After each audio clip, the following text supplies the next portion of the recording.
অষ্টম পাঠ সুতরার বিধান, মুসল্লির সামনে দিয়ে যাওয়ার বিধান, নামাজ ছাড়ার ওয়াজিব ও জায়েজ সময় নিয়ে আলোচনা। সুতরার আহকাম বা বিধান।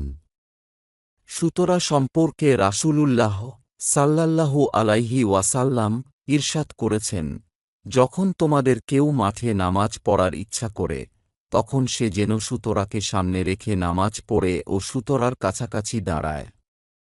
সুনানে আবু দাউদ শরীফ।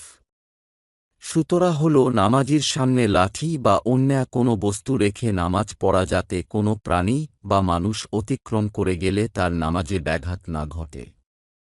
যেখান দিয়ে মানুষ বা প্রাণী চলাচল করে, এমন স্থানে ইমাম নামাজ আদায় করলে তার সামনে সুতরা রাখা মুস্তাহাব। মুক্তাদির সুতরা রাখার প্রয়োজন নেই, কারণ ইমামের সুতরাই মুক্তাদির সুতরা বলে গণ্য হবে। সুতরার কাছাকাছি দাঁড়ানো মুসল্লির জন্য মুস্তাহাব। মুসল্লিকে সুতরা থেকে একটু ডানে বা বামে সরে দাঁড়ানো মুস্তাহাব। সুতরাকে মুসল্লির নাক বরাবর রাখবে না। সুতরার জন্য শর্ত হল তা দৈর্ঘ্যে 1 হাত বা তার চেয়ে বেশি লম্বা ও প্রস্থে 1 আঙ্গুল বা তার চেয়ে বেশি মোটা হবে। মুসল্লির সামনে দিয়ে যাওয়ার বিধানাবলী। মুসল্লি কোনো বড় মসজিদে নামাজ পড়লে তার সামনে দিয়ে তার 2 পা রাখা হতে সাজদাহ দেওয়ার স্থান পর্যন্ত জায়গা দিয়ে যাওয়া জায়েজ নেই।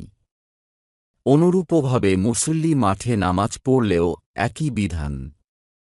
মুসল্লি কোনো ছোট মসজিদে বা ঘরে নামাজ পড়লে তার সামনে দিয়ে তার পা রাখা থেকে কিবলাহের দিকের দেয়াল পর্যন্ত জায়গা দিয়ে যাতায়াত করা জায়েজ নেই।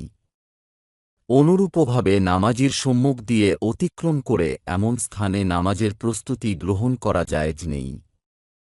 সুতরা ছাড়া এমন স্থানে নামাজ পড়া যে পথ দিয়ে মানুষ বেশি যাতায়াত করে। মুসল্লির সামনে দিয়ে কেউ যেতে চাইলে ইশারা বা সুবহানাল্লাহ বলে তাকে ফেরানো জায়েজ আছে। অনুরূপভাবে যাতায়াতকারীকে উচ্চস্বরে কিরআত পড়ে ফিরানো জায়েজ আছে। অতিক্রমকারীকে 2 হাত দ্বারা ফিরানো উচিত নয়। মহিলারা যাতায়াতকারীকে ইশারা বা তাশফিক অর্থাৎ বাম হাতের পিঠে ডান হাতের আঙ্গুল দ্বারা সজোরে মেরে আওয়াজ করানো দ্বারা ফিরাবে।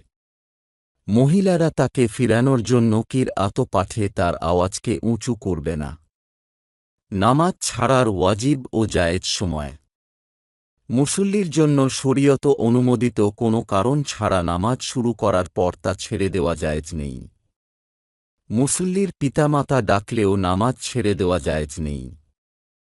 মুসল্লি কোনো অন্ধকে কূপের পাড়ে বা গর্তের কিনারায় দেখে ও আশঙ্কা করে যে তাকে সঠিক পথ দেখানো না হলে হয়তো সে কূপে বা গর্তে পড়ে যাবে, এমতাবস্থায় মুসল্লির জন্য নামাজ ছেড়ে দেওয়া ও অন্ধকে সঠিক পথ দেখিয়ে দেওয়া ওয়াজিব। যদি কোনো মাজলুম বা অত্যাচারিত নামাজীর কাছে সাহায্য চাই আর নামাজী তাকে জুলুম বা অত্যাচার থেকে বাঁচানোর ক্ষমতা রাখে, তবে মুসল্লির উপর নামাজ ছেড়ে দেওয়া ওয়াজিব।